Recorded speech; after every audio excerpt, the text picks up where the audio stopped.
Hi, I'm Ian, and welcome to Ghosts and Bears, the podcast where we tell you the actual ghost story with the actual history in the actual place.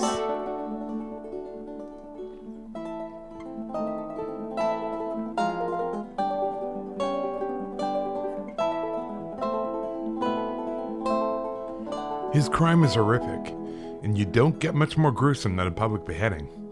Over 100 years later, he's still running from his pursuers through the narrowest official street in Canada.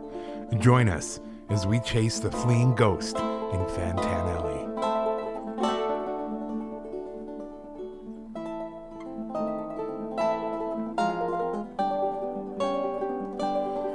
Hello and welcome to this episode 8 of Ghosts and Bears. We're glad to have you with us.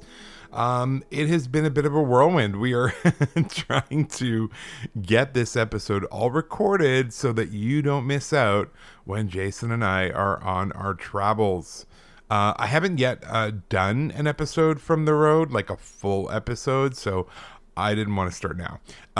Combine that with the fact that we had to clear out most of the furniture from our master bedroom because we are getting an ensuite put on. We have this outrageously large bedroom, and we have a house that only has 1.5 bathrooms. So I know, poor me. So we were getting an ensuite put in, and he starts the day we get back. So we had to do that as well. And then to keep things interesting, we did a really cool interview with Jerry from Hillbilly Horror Story, which is going to be on his podcast in a couple weeks. And that's really big news for us. Jerry's being extremely kind in helping us get started, and we're really grateful for that. We also, and of course, Jason, because he's Jason, in the middle of doing all of this, he decided he was going to purchase a pontoon boat off Facebook Marketplace. So that happened. It's like a little one, like an individual only one, but he's like, no, we need this for our vacation. Do we though? Do we? Is that what we need? So he was doing that, and now he's off doing some deliveries, and I'm doing this. But he is going to join us after the story section. Because I tell the story on this one. He's going to join us, and he's going to talk about how he got into ghost stories and what kind of prompted him to do that. So that's kind of exciting. I figured you got my story last time, so you may as well get something from him this time. So that's pretty cool. Other than that, I think everything is same old, same old. I can't really think of anything exciting and new. We are having someone move in here September 1st. She's a relative of Jason's, and she's going to be doing her she's furthering her education, so she's going to be living with us for a few months. So we have that as well. And of course, I find out she moves in September 1st. The floors for the bedroom and bathroom don't get done till September 8th or 9th. So I warned her she was kind of moving into, well, a disaster, really. We just have stuff everywhere. But she knows it, so it's cool. I'm not going to stress about it. Can you hear that in my voice? Not stressing about it. Nope, not one little bit. Other than that, yeah, things are pretty same old, same old. We're heading out to BC, Northern BC, Prince George, where Jason is from, and we're going to record a story section for Jason's house. That's going to be an episode for us, and that's going to be pretty cool. I'm looking forward to that, because I went with him a number of years ago, and we kind of did a little bit of a poke around there, and the nice lady who's renting the house was like, you want to what? And then Jason said, have you had this happen, and this happen, and this happen? And then she was like, you can come in. So we're going to be heading up there and talking about that. We're also going to be driving around. We're towing our little trailer, and we're going to go to Calgary as well, which is where I am from. And in Calgary, we're going to do a couple of stories there as well. So I think we'll come back with 3, maybe 4 story times per episode. So that's kind of cool.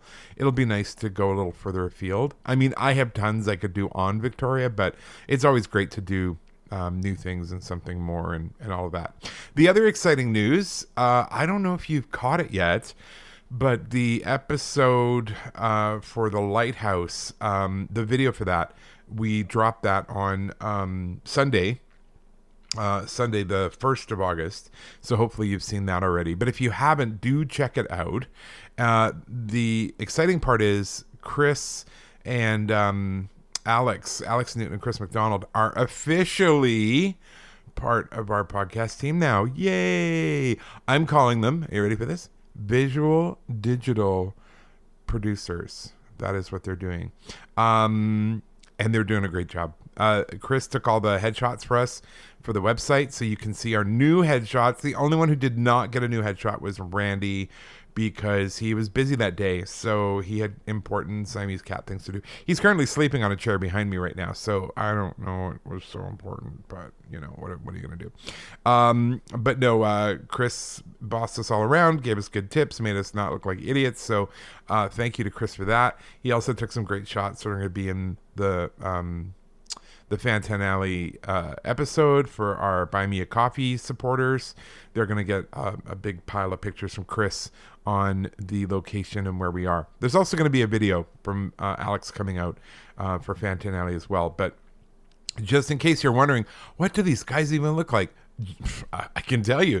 Go to ghostsinbears.com and you will see me and Jason and Chris and Alex and, of course, the infamous Randy with his same old picture. I think it's a vanity thing. I think he was younger when we took that picture, and he's not cool with aging. So maybe Randy needs a little bit of counseling. I don't know. Just saying.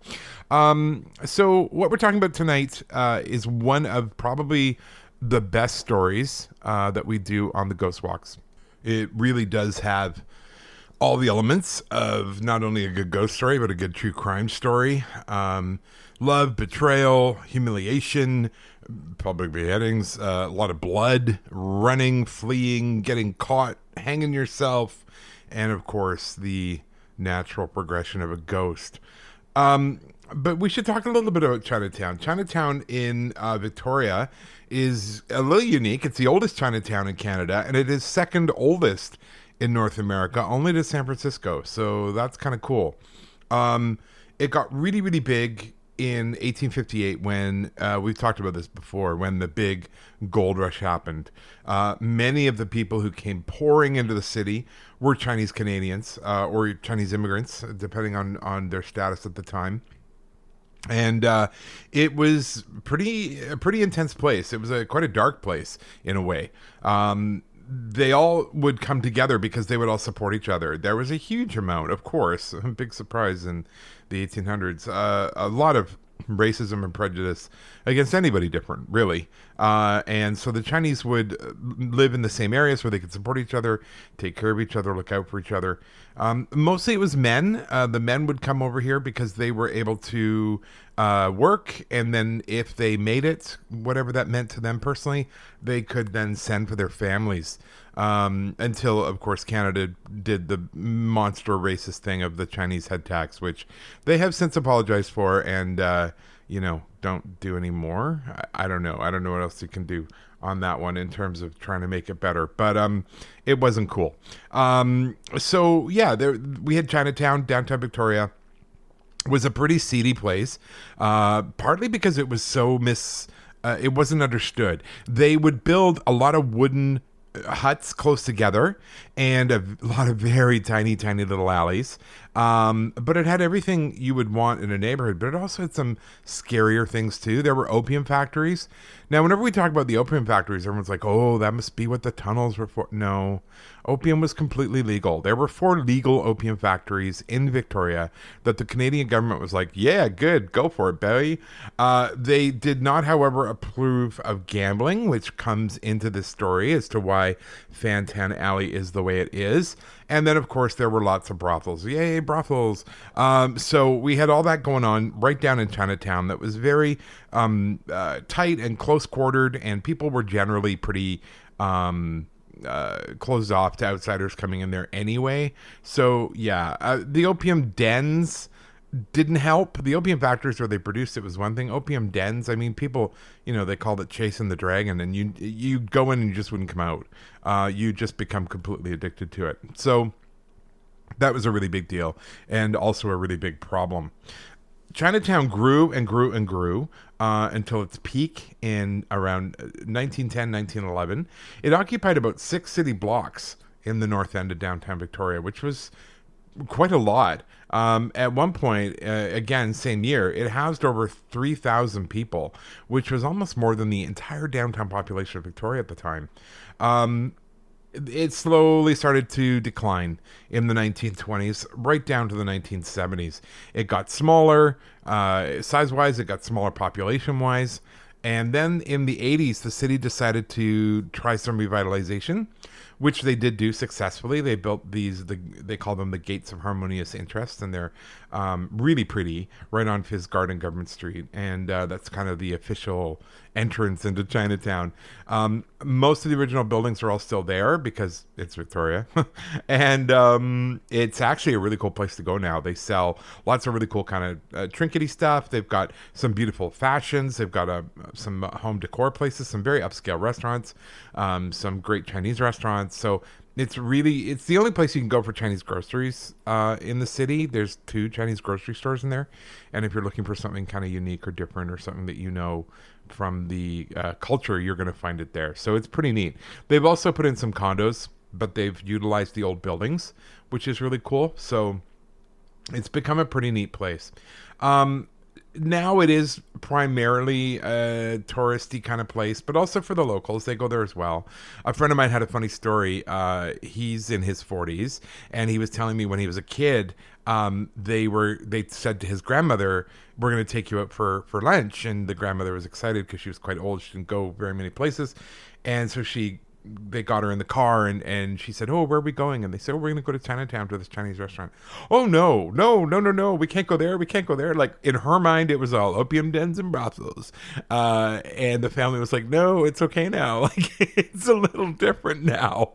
But I mean, even for it to be in that single generation memory of what it was to what it is pretty significant when you think about the change it's gone through in such a short amount of time. So it's so cool that it has been so well preserved, and that there's this great pride in our Chinatown. I kind of love that. And it's a neat place. And there were countless alleys. There was Theater Alley and all these other alleys that went through, and people used them as shortcuts. People used them to get away from things they didn't want to be confronted with, or they were running from. And in this case, our friend Chung, also known as Chan, depending on who's telling the story, it seems, he was certainly using Fantan Alley as his specific place to flee. I talk about it a little in the story, but I'm going to talk about it again because it's such a cool place, and I really hope you get to go there. We put pictures up of it by now, so you can see what Fantan Alley looks like. It was kind of cool because you could go in a side door in Fantan Alley, and you could come out the front door of the same store on Fizgard Street, and there was a reason for that, which I talk about in the episode. It is the narrowest official street in Canada. It used to be private, but now it's public, and there are condos down there and shops and all sorts of things down there. It was seen in a Goldie Hawn movie. I misspoke when I did the story record and said it was a Kurt Russell Goldie Hawn movie. I'm sorry, it was a Goldie Hawn Mel Gibson movie. I know. Either way, it's pretty cheesy. It's called Bird on a Wire. And actually, there's quite a few spots in Victoria in that movie. And I remember watching that movie going, hey, I know that place. Now, the funny thing for me was I have walked through Fantan Alley many times. And when you watch the movie, they speed through it on a motorcycle. And they loop it so much that it looks like Fantan Alley is like 19 kilometers long. Like, it's the funniest thing. And really, it's literally just one city block across, so it's not that big. But it's a pretty great place. It's really nice to see, as I said, Chinatown expand there. If I'm really up for some premium dim sum, and in my world, premium means more expensive than if I go somewhere else. I'll go to Chinatown. There's a place in there called Don Me's, and they do really good dim sum. And that's important to me. And then around the corner, of course, it's all about food, right? Around the corner, there is an authentic Chinese bakery where the things are behind little plastic doors, and you have to lift the doors and use bags. They only take cash. Like, it's hardcore, old timey. But they make the best custard buns. And if you go in there, like, just around lunchtime, I used to do this when I worked downtown. I'd pop in and grab, like, a barbecue pork bun, and it was still warm. And it was just, a pillow cloud of goodness. I can't even tell you. I have to say, dim sum may be a very close rival to Red Lobster for me. And speaking of Red Lobster, I get to go there next week because we're going to be in Alberta. Woo! Anyway, sorry, I'll focus. So yeah, I mean, it's a great place, and it's a very cool Chinatown that we have. There are a number of ghost stories in there. We told one on the ghost tour recently about some children from Chinatown had gone down just to the Inner Harbor, which is sort of just across the street, really. And there was a log jam there, and two of the kids were playing on the log jam, and they fell in, and they drowned. And then other kids were told, don't go near the log jam, and they didn't listen, and they went down, and they could hear the children calling to them and see their little white hands poking through the logs, kind of gesturing them, hey, come play with us, come play with us. So after that, nope, no kids went near the log jam.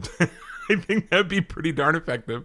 But there's a number of stories in there of different things. There's another one I remember we told about. I'm trying to remember the details now. He owned the theater in Chinatown, and he was a bit of a ladies' man, and he liked gambling, and he'd run up some debts, and he was in some trouble. So he knew people were after him. He knew, like, serious people were after him because he couldn't pay his debts. So he locked himself in his apartment in the theater, which was just off the second-story balcony in the theater, and he was getting bored. I don't know. I mean, what would it be like if we were all restricted to our homes and couldn't go out and see friends? I don't know what that'd be like. Weird. But he ended up thinking after about 6 weeks, you know what?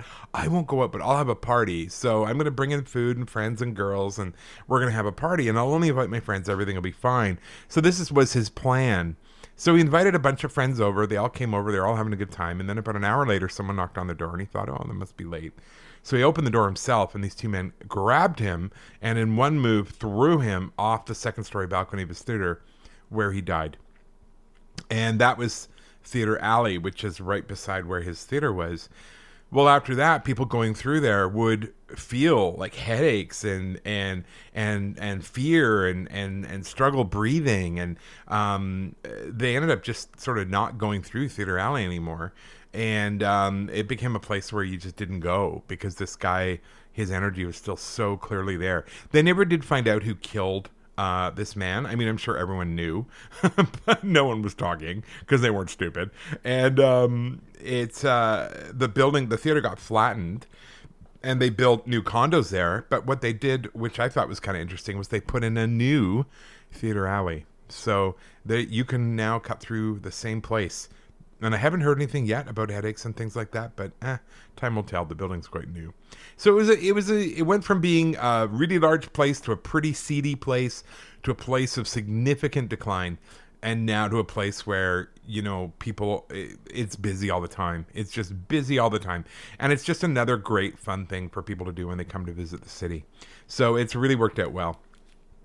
Now, having said all this, we are now going to go. I recorded this in American Alley, which is where Chung ended up in the end of this story. And we are going to hear all about his crime of passion. Well, misguided. Well, just stupid, really. And we're going to hear about how he ended up becoming the fleeing ghost of Fantan Alley.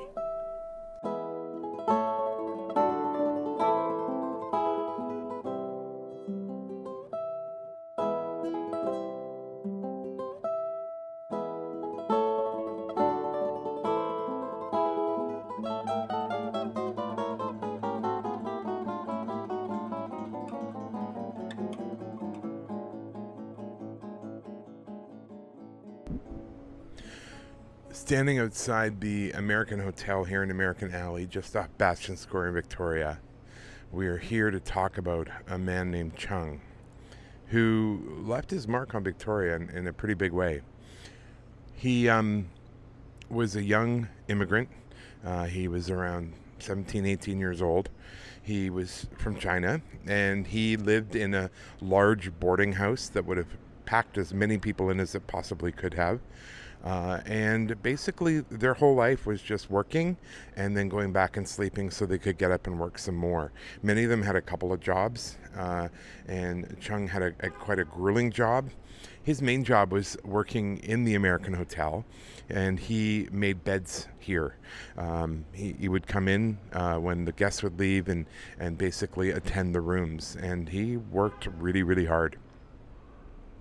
His dorm was in Chinatown, and that would have been fine. He would have walked over here, about 3 blocks away.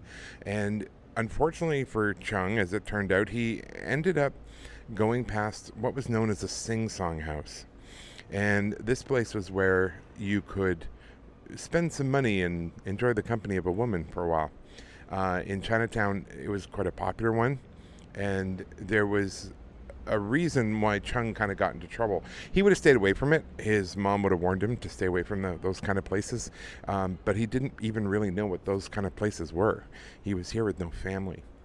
He ended up coming through the streets. He would have gone past the house, and this is where fate kind of takes a hand. He was his eye was caught by a young lady. Her name was Yao. And her job was literally to sit in the window and flirt and entice and try and bring people into the sing-song house so that they could partake of the pleasures within. She wouldn't have been doing that herself. She would have been there as sort of the live advertisement. And then when the gentleman would say, "Oh, can I come in and see you?" "Oh, I'm sorry, I'm busy, but I'm sure you can enjoy the company of my sisters." And then they would have gone in and business would have been done. So no one would have warned Chan about this. He would have had no clue.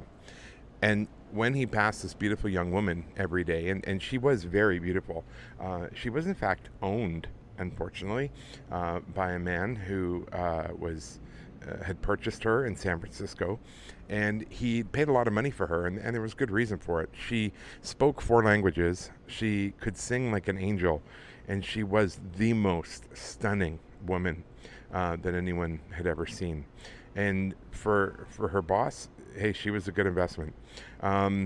So she was there in the window, and as Chung walked by, she would call to him, maybe tell him how handsome he looked that day, say hello.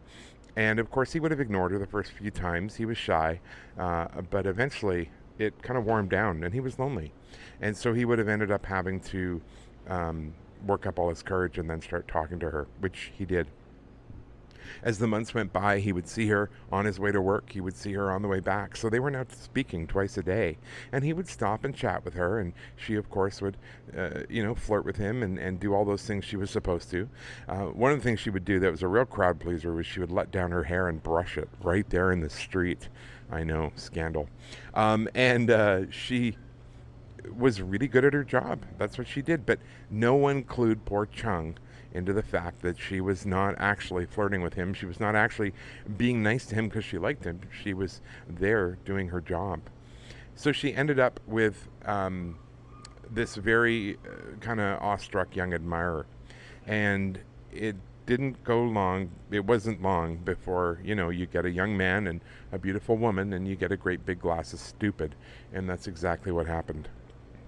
She ended up getting him to such a point that he truly believed he loved her, and not only that, but that she loved him.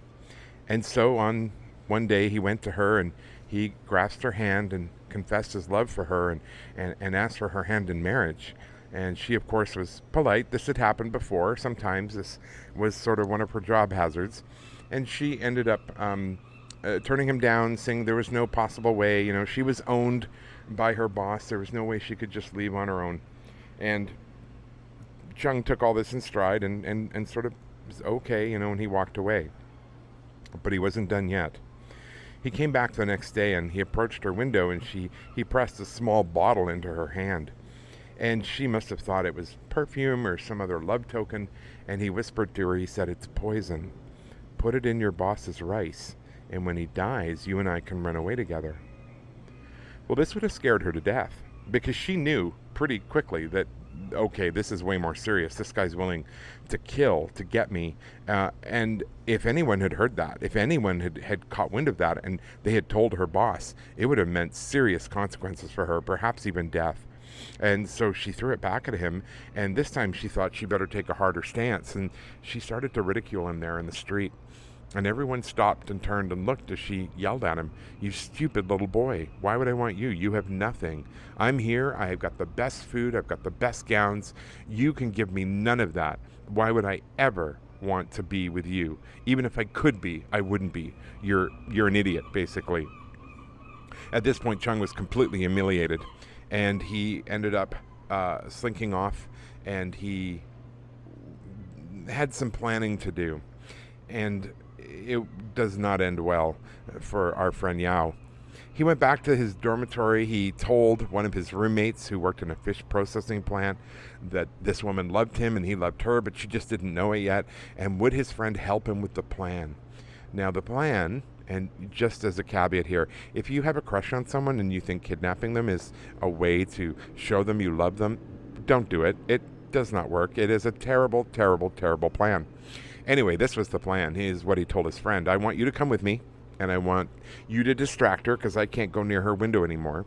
And when she's distracted, I'm going to come up, grab her, pull her out of the window, take her over to this warehouse, and then she's going to know that she loves me once I get her on her own." And his friend, being about as smart as you would expect another 17-year-old boy to be, said, "Okay." And off they went. Well, unbeknownst to his friend, Chung had grabbed the large fish slicer that his roommate would have used in his job, but he didn't say a word. His friend went and, wandered up to the window, and of course, Yao did her job. She began telling him how handsome he was, how sweet he was, how good-looking he was, and he slowly angled himself so that she was turned to the left. And that's when Chung came from the right. He rushed over and he grabbed her by the arm, but he did not do what he was supposed to do, or at least not the plan. He grabbed her by the hair, pulled her out the window, and then pulled the fish slicer out of his pants and cut off her head right there in the middle of the street. The usual busy, loud Chinatown street suddenly just got silent as people just turned around and their mouths dropped open. They couldn't believe what they were seeing. A young, small Chinese man holding a large knife and a severed head. At that point, it must have sunk into Chung what he had done. He dropped the knife, he dropped the head, and he started to run. And he headed for Fantan Alley. Now, what makes Fantan Alley so important or unique?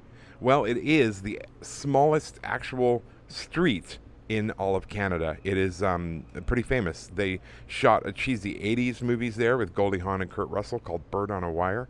And the scene is hilarious because it goes on and on and on, but the alley really isn't that long. But this alley was designed to be very, very small so that only one person could go down it at a time. Why would they do this? Well, it's in the name. Fantan was a gambling game. And while the government was fine with opium dens, no big deal. In fact, there were 4 opium factories in Victoria. That was perfectly legal. What they were not cool with is gambling, because of course they didn't get a cut of that money. So they would periodically try and raid the Fantan parlors. But the parlors were all off of doors in Fantan Alley. So to get to them, you had to go through the alley and then go through these doors into the Fantan parlors. Every once in a while, the authorities would try one of these raids. They would send a group of police, and there were wooden gates at either end of the alley. And the men who were manning those gates would see the large group of policemen coming. They would shut the gates, and they would go on and send the signal down the alley. The men would get to the gate, and the man, staffing it, would do his best impression of someone who didn't speak English. And then finally, when they were able to convince him to open the gate, or they would just kick it down, the men still couldn't get down the alley fast enough because they were still going single file. Now, the problem with this was by the time they got to the Fantan parlors, they were empty, even though they had sent groups to both ends of the alley. Because here's what the authorities didn't know. The Fantan parlors had 2 or 3 separate secret entrances, and these entrances went sideways, not straight back and forth. So everyone was just going into the restaurant next door, and then through another door into the grocery store, and then another door into the spice emporium, and then they would just casually walk out into the street. So that by the time the police got through the alley, through the gate, and into the Fantan parlors, they would have just found some old man sweeping up the floor. It infuriated them, but it was a system that worked very, very well. As Chung was now fleeing for his life, he knew that his only shot was going to be getting the crowd away from him, because by this point they'd woken up and they wanted justice. They couldn't believe what had been done right in front of their faces. They began to chase after him, a large crowd, and Chung ran, and he ran hard. He was shoving people out of his way, and then he turned left into Fantan Alley and began running literally for his life. He was pushing people out of the way, jumping over people, and the crowd that was chasing him got completely bottlenecked at the mouth of the alley, and hardly anyone could get through. The alley was already busy with people anyway. There's shops in there, there's entrances to homes in there, so it's a busy place anyway. And he just shoved everybody out of the way, climbed over them, clambered over them, whatever he had to do, and then he popped out the other side, came down across, ran the 3 blocks over to the American Hotel, and he ran into the basement and he hid, and he thought he was home free. But his boss, Mr. Burns, noticed him diving into the basement. He was standing in the darkness smoking a cigar. He thought it was weird. He thought it was odd that Chung was so early for his job, but it wasn't a bad thing. It wasn't until almost 24 hours later that he started to see posters up around Victoria with a reward offered for a very familiar looking face, his staff member, Chung. He went to the police and he told them, I think I saw him going to my hotel and I haven't seen him since. The police came to the hotel and they began searching it top to bottom. They searched everywhere. Finally, as a last resort, they poked their head into the coal storage area. And when they did, they didn't see anything, and they started to leave. And just as they were about to shut the door, one of the officers, just on instinct, spun around with his lantern, and that was just at the point where Chung opened his eyes. They ran in, they grabbed him, they put him in prison, and in pretty quick order, he hung himself in the prison. The staff members at the hotel were quite upset about this. Not that he was dead. They thought he was a very bad person. But the fact that what the prison did with his body after he died was they just dug a grave in the exercise yard as they normally would, and they just bundled his body into it and covered it up. That was it. The Chinese staff said that he was vexing them, that he was following them around, stepping on the backs of their shoes, undoing their work, messing things up in the kitchen. And they went to their boss and said, please, you have to let us have our Chinese funeral ceremony. And he said, don't be silly. We're not doing anything for him. He was a horrible, terrible man. And he wouldn't let them do it.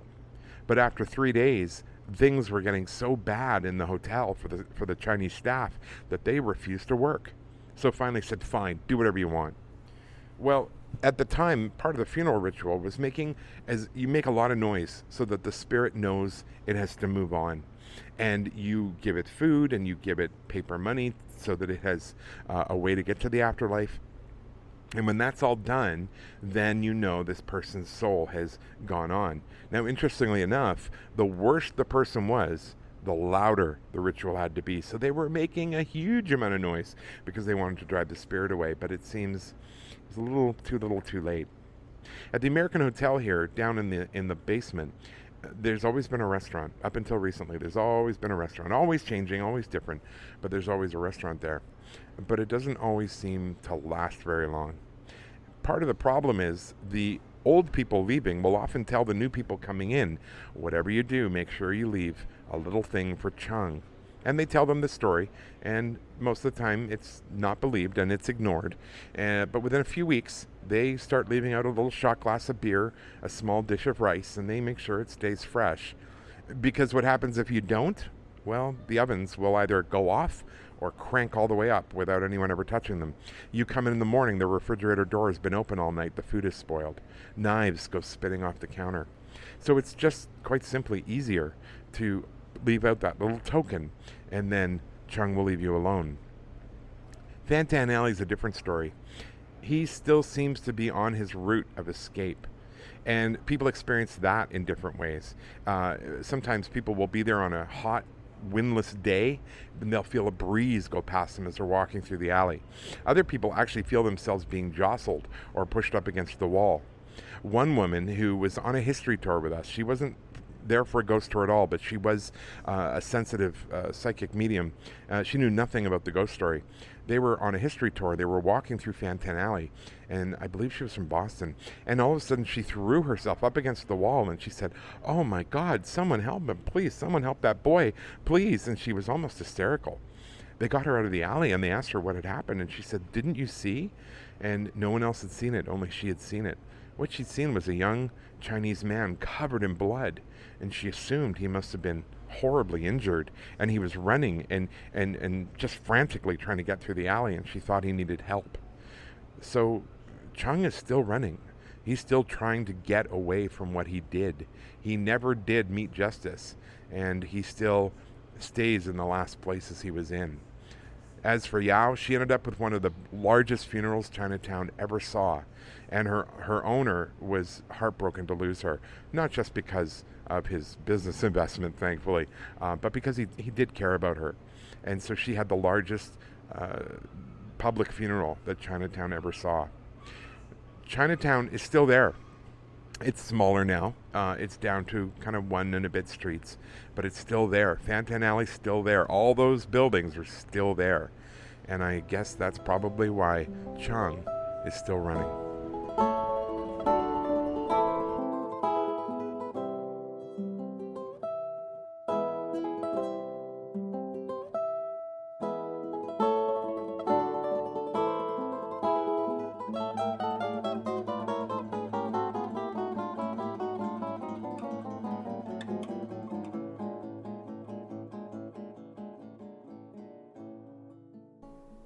Welcome back. And as promised, we are here with Mr. Jason, who is now going to tell us his own story about how he got interested in ghosts. It's not as, intense as mine in terms of being really into them, but he certainly had his own experiences, and we're going to talk to him now. All right, Jason, so here we are with you, and you have been running around all day doing your job type things, and now we're going to talk about ghosts. And that was one of the first things you and I talked about, was how we were both kind of interested in the paranormal. Mm-hmm. And why don't you tell everybody how you kind of got interested in it? It's not a fun story, but not exactly. We have to be careful not to tell too much, because remember, we're going to Prince George, where we're going to be talking all about the infamous house. But yes. Say what you can. All right. Well, thank you to everyone for joining us. It's nice to be able to actually speak a bit more freely. From my perspective, yes. So I was born and raised in Prince George. It's a smaller city in about central British Columbia, basically. Quite nice, lots of lakes, and a lot of amazing lightning storms. It's definitely a home for me. Some of my friends say it's kind of the black hole of the universe. If you leave, you're born and raised there, you leave, and then you somehow come back. I get it, because there are times where I long for the lengthy days in the summer and the intense lightning storms, because it gets really hot, and I just miss the lakes, so I'm looking forward to that.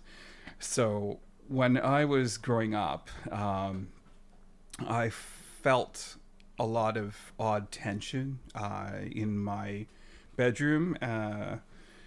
It was unpleasant, so to speak, and downstairs was where a lot of this energy was kind of withheld. I won't delve into it too much, I know, because we're going to be doing the episode more on it soon, but unpleasant feelings, sleepless nights. The gist of it is basically that I had to sleep with the stereo on every night. The CD player was on repeat. I would play silly stuff like Dance Mix 92, Dance Mix 93, or on the flip side, Brandenburg Concertos 1 through 6, right?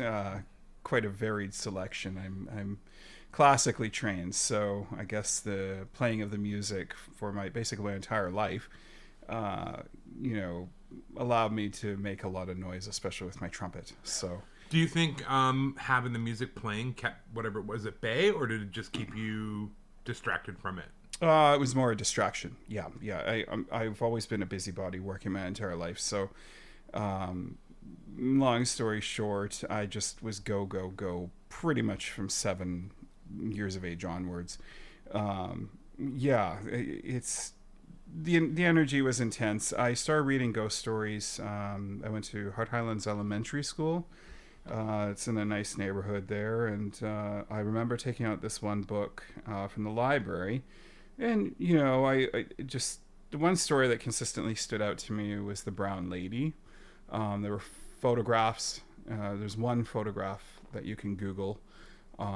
It's an older photograph from I think the 20s or 30s.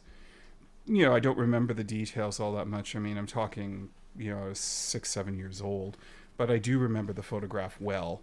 Um, I remember the light being cast on the stairway, and you could see the figure coming down. So I think it was the ghost of the Bordy Rectory, which is quite famous. yes, it is very. So that place burnt to the ground, but that was a huge story even back then. Oh, 100%. And yeah. still lingers today. So is that the one that really caught your attention where you went, oh, okay, so there's some weird stuff going on in the universe? Yes, yeah. And, anytime the family was in the basement of this house, we all didn't feel...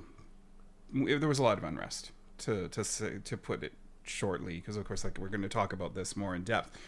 There's a lot still going on in this house, and, it's on its second owner since I've sold it. There's the first person, like I bought the house from my parents, and then I sold it when I was going to university in Vancouver. And then the guy who bought it didn't have it long, and then it went to another set of hands, and we'll discuss this at a later issue. But the long and the short of it is they suited the house like I would have done, upstairs and downstairs. But the general gist of it is no one stayed downstairs. No one. There was no rental people who would ever stay for any period of time. They were in and out. I remember earlier in the episode I talked about the house, and I said how you and I went there a few years ago, and the lady was there was like, what, you want to come in the house? And then you said to her, so I used to live here. Are you having this, and this happen? And she's like, oh, come on in. Yeah, because, it's still going on. The interesting thing about Prince George, it's a very friendly town. Like like I said, it is a city, but there's a lot of people who will just open up and tell you about their lives. It's unique in that sense. So when I just randomly brought you to the house and to show you the place, I just knocked on the door and introduced myself to the tenant upstairs, and she was a little bit put off by my random coming around with you. And I kind of explained some things, and I explained, I grew up here. We owned the house for the majority of the time that it's been standing, and there's a lot of things that happen downstairs, and I just named off a couple of things, and she basically invited us in. So yeah. I'm not surprised. I basically tried to tell whatever it was to go away. Leave these people alone. They have nothing to do with whatever the heck is going on. But we'll talk about that much more in depth. And what we think it is too. It is quite. It's just evil. Yeah, it's not a good thing. I don't think it was ever a human. Yeah, I don't know what it is, but it's not a good thing. And then you also, even now, you pick up on energy and stuff too, though. Oh yes, yeah. I think we were going to discuss this house as well. We are. We're going to have a whole episode on this house.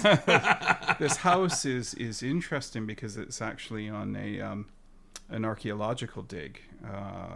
So I found that out when I was, I bought the house February 2, 2016, and basically gutted it and renovated the entire thing top to bottom. And one of the first things I did was get natural gas run to it.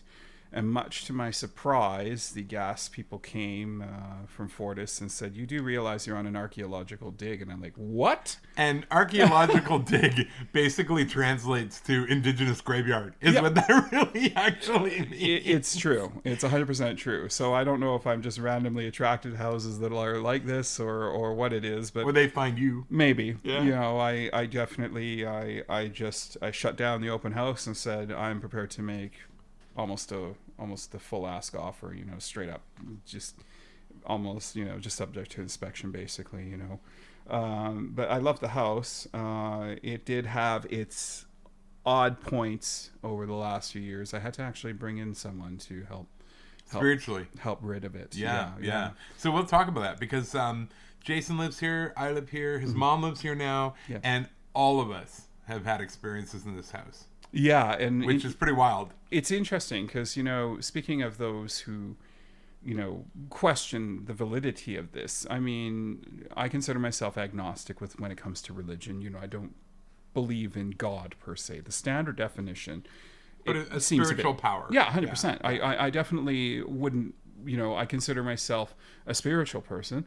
You know, when I say I don't believe in God per se, I definitely believe in an infinitely higher power. There must be something that is well beyond our finite level of comprehension. You know, I'm definitely consider myself very well educated. I've got definitely a whole bunch of backgrounds in philosophy, sociology, and I find it fascinating. I just find all of it fascinating.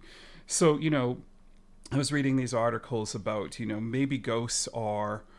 There maybe not be ghosts. They could be because, I mean, you've got modern physics basically suggesting that past, present, and future all simultaneously exist at the same time. So maybe we're having these thresholds where we're crossing over in real time, and that's what our experiences are. Almost like a thinning of the gaps between the realities. Yeah, I don't know. I mean, the universe is really in its infancy right now. It's, you know, from our perspective. Right. You know, I can't say one way or another. I mean, it's very odd that we live in the now as the now continuously changes. That's, you know, that's Einstein. There's theory of relativity. There's a whole bunch. Yeah. So, you know, it's fascinating. I love reading about astrophysics. I do like reading about dark matter, black holes, white holes. It's, you know, you should see his YouTube watch list. It's baffling. I love it. It's fascinating, right?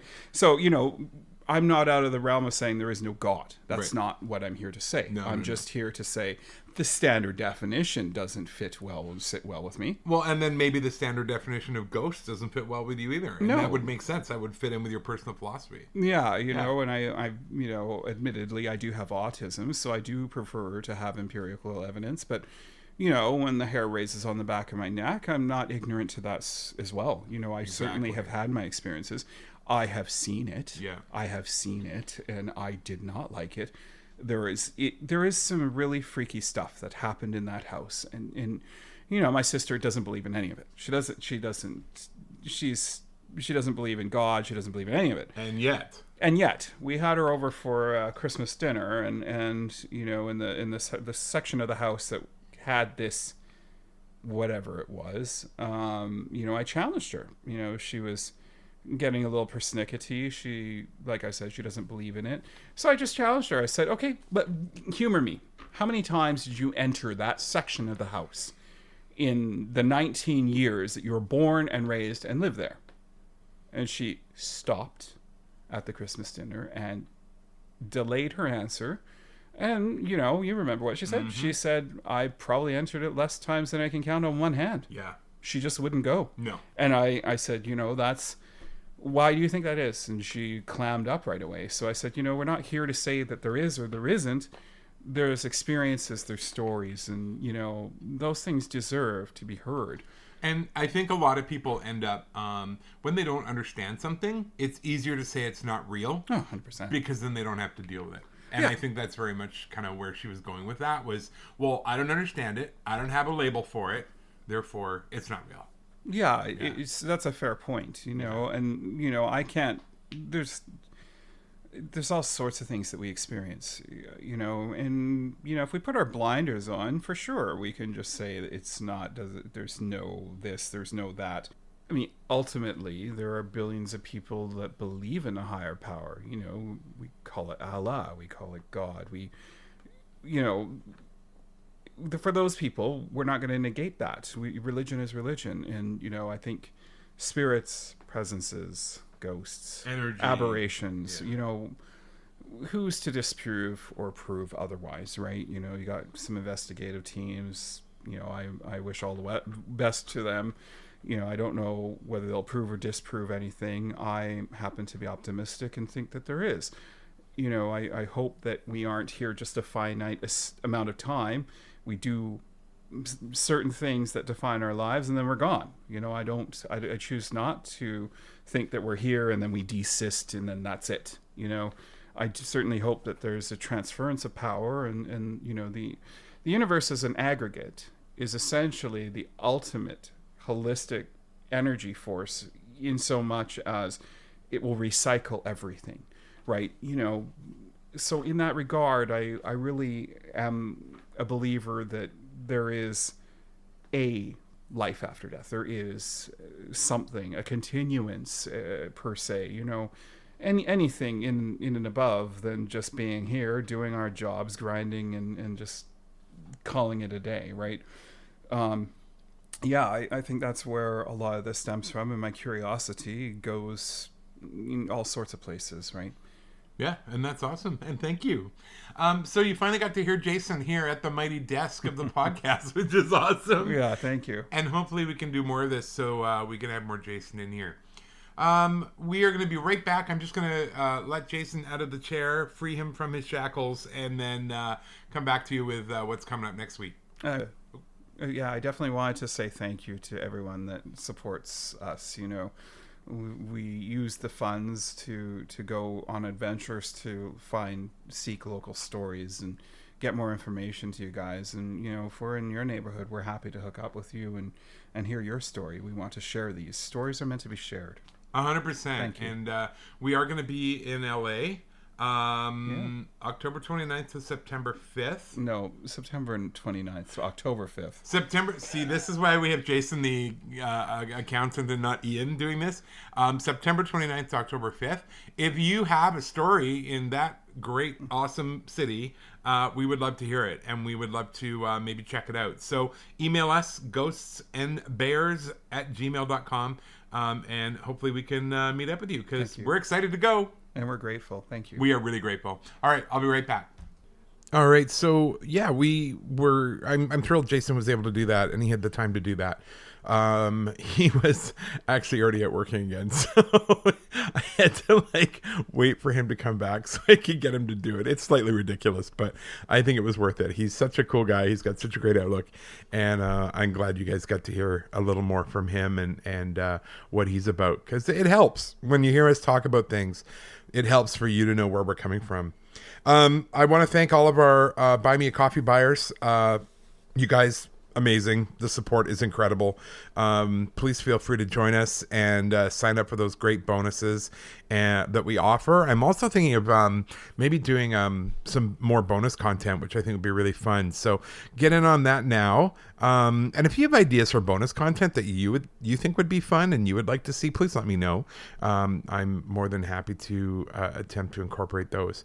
We've got those great pictures that only go to our coffee buyers from Chris McDonald, who brings those out every single episode now, and he's good. He's good. I look at those pictures and I'm like, holy crap, we could make a calendar out of these. So I guess that's my rather artistically limited awareness of what a good picture is. But no, he is very good. So thank you to all our coffee buyers. I hope you enjoy those pictures. Do go to our YouTube channel. As I mentioned, Alex Newton has the new video up for the Lighthouse episode, and he's already working hard on this one, on Fantan Alley, so it should be absolutely ready to go when the episode drops. So that will be really cool. It just gives you a better idea of where we were, what we were doing, what's going on, and it's kind of cool. I love that we can show you where the episode took place and where we were recording and stuff. So I'm really grateful for that.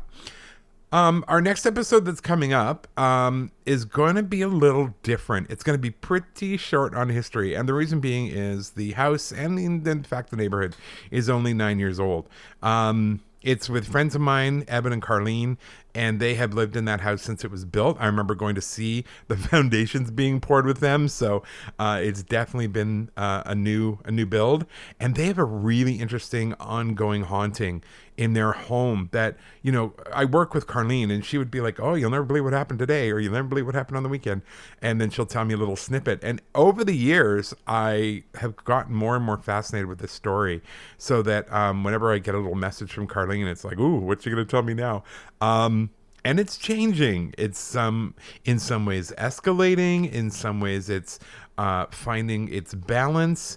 But yeah, I think it's going to be an interesting story. But again, not our usual format, so I was a little hesitant to bring it to you. But honestly, the story is so compelling, I think it's totally worth it. We actually went over and had dinner with Evan and Carlene, and then we sat in the backyard and we recorded the episode. They were pretty insistent we do it outside because they didn't want to do it inside, just in case somebody heard us. By somebody, I mean the ghost. So we're going to be absolutely looking forward to that. In the meantime, I want to thank you again for joining us. I hope you have a fantastic week, day, whatever you're doing, going to the mall. I don't know, but I hope it's great. And please remember, when you're thinking about podcasts, to recommend us and share us with other people. Do a review on iTunes. That's a big help. They're a major player in this.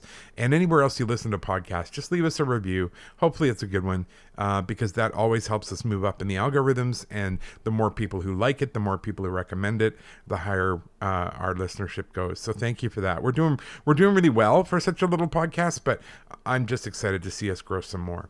So please remember, we've got the actual ghost stories with the actual history in the actual place, and hopefully, as Jason said, one day that place will be with you. Take care. Bye.